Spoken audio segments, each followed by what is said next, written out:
ગામના તમામ ફળિયામાંથી પધારેલ ગ્રામજનો, વડીલો, માતાઓ, બહેનો, ભાઈઓ, સક્રિય કાર્યકર્તાઓ છે. આજે આ સનાજ છે, વિનય છે, ડોક્ટર રાહુલ છે. ઘણી વખત એનસી સાહેબ એટલો બધો રસ ધરાવે કે આપણે આમ કરીએ તેમ કરીએ. પોલીસ પટેલો છે, દરેક ફળિયાના પોલીસ પટેલો છે. આ તમામના સાથ અને સહકાર અને દરેક આપણી સાથે જોડાયેલા હોય કે નહીં પણ વોટ્સએપના માધ્યમથી પણ ઘણા સલાહ અને સૂચનો થાય છે. ત્યારે આપણે સાથે મળી અને ખરેખર આપણા ગામને વિકાસ તરફ લઈ જવા માટે આપણે બધાએ ચિંતન કરવાની જરૂર છે. આપણે કઈ બાજુ જઈ રહ્યા છે, આપણું ભવિષ્ય અને આપણા ભાવિ પેઢી, આપણા જે બાળકો છે એ બાળકોને આપણે કઈ તરફ લઈ જઈ રહ્યા છે એનો પણ આપણે વિચાર કરવો પડશે. અને આ તબક્કે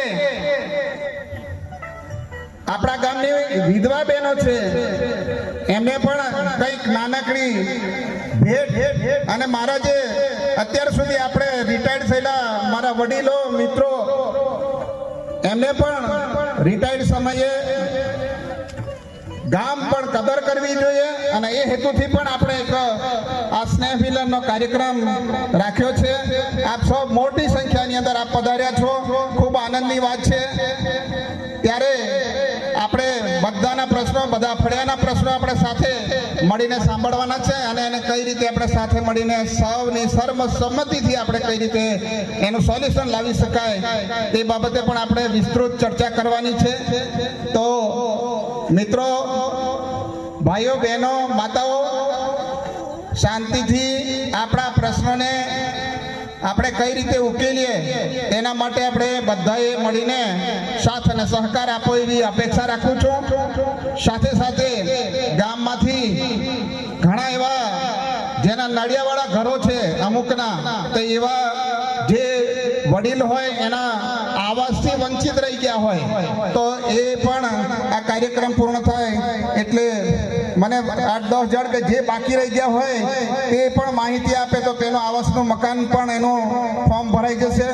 જેના 60 વર્ષ થયેલા છે અને થવાયા છે તો એવા લોકો જેને વૃદ્ધ પેન્શનથી વંચિત છે, નથી મળતું, તો તેના આધાર કાર્ડ કે ચૂંટણી કાર્ડ મંગાવ્યું છે તે મને બતાવે. 60 વર્ષ થઈ ગયા હશે તો મેં દવાખાને મેં જાતે તમારા ઉંમરના દાખલા લઈ આવીશ, તમને નહીં ધક્કો ખાવા દો અને એની પણ કાર્યવાહી કરી લઈશું. વિધવા જે બહેનો છે એ વિધવા બહેનોને પણ પેન્શન ના મળતું હોય, ફોર્મ ના ભરેલા હોય તો તમે મને મળો અને એને પણ આપણે 100% કામગીરી પૂર્ણ કરવાની છે. એટલે બધા સહકાર આપજો. સાથે સાથે આપણે સ્નેહ મિલનને સાથે આપણે આ પણ કાર્ય થાય એ હેતુથી આપણે આ કાર્યક્રમ માત્ર બેસી અને આપણે પૂર્ણ કરીએ નહીં પણ આપણે ખરેખર એક સારું પરિણામ લઈને બહાર નીકળીએ એ તરફ આગળ વધીએ. ઘણા આપણા ગામના કર્મચારીઓ છે, અધિકારીઓ છે, બુદ્ધિજીવીઓ છે, તો એ પણ આપણને આપણા ગામના વિકાસ માટે અલગ અલગ ક્ષેત્રની અંદર, અલગ અલગ વિષયની અંદર માર્ગદર્શન આપે તો એ માર્ગદર્શન પ્રમાણે આપણે આગળ વધીએ. વધારે ના કહેતા મને અહીંયા અત્રે 2 શબ્દ બોલવાની તક આપી એ બદલ આભાર માનું છું. જય હિન્દ, જય ભારત, જય આદિવાસી.